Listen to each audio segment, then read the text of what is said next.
High বন্ধুরা, তোমরা সবাই কেমন আছো? আশা করি তোমরাও ভালো আছো, আমিও ভালো আছি। দেখো আমাদের আজকে কি কি রান্না হচ্ছে তোমাদেরকে শেয়ার করছি। এই দেখো, এখানে আলু সেদ্ধ, এখানে দেখো পুঁইশাক কুমড়োর তরকারি হচ্ছে, আর এখানে পেঁয়াজ কাটা আছে।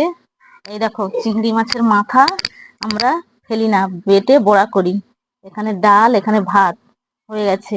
দেখছো, এই দেখো বন্ধু, রান্না বান্না শেষ। এবারে দেখো পুঁইশাক কুমড়োর তরকারি, এখানে আলু সেদ্ধ, পেঁয়াজ ভেজে রেখেছি, এখানে সেই চিংড়ি মাছের মাথা দিয়ে বড়া করেছি, এখানে ডাল, এখানে উচ্ছে ভাজা। দেখো ঘরদোরের কি অবস্থা। এবারে ঘরদোর গুলো গুছিয়ে, দেখো সব ছড়িয়ে ছিটিয়ে পড়ে আছে, দেখো বিছানার চাদর ফাদর। এবারে সব গুছাই।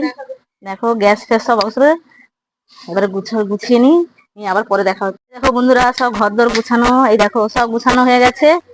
এই দেখো গ্যাসটা সব পরিষ্কার করে সব বাসন কুসন সব মাজা হয়ে গেছে। এই দেখো সব পরিষ্কার। টাটা। বন্ধুরা, রান্না বান্না করে স্নান ফান করে এই দেখো ঠাকুরকে পুজো দিচ্ছি। এই দেখো ঠাকুরকে পুজো টুজো দিয়ে তারপরে আমরা খেতে বসবো। দেখো ঠাকুরকে পুজো দেওয়া হয়ে গেছে, এবারে আমরা খেতে বসবো। দেখো বন্ধুরা, পুজো টুজো দিয়ে আমরা খেতে বসে গেছি। তোমরা খাওয়া দাওয়া করো, শুভ দুপুর, আবার পরে দেখা হবে।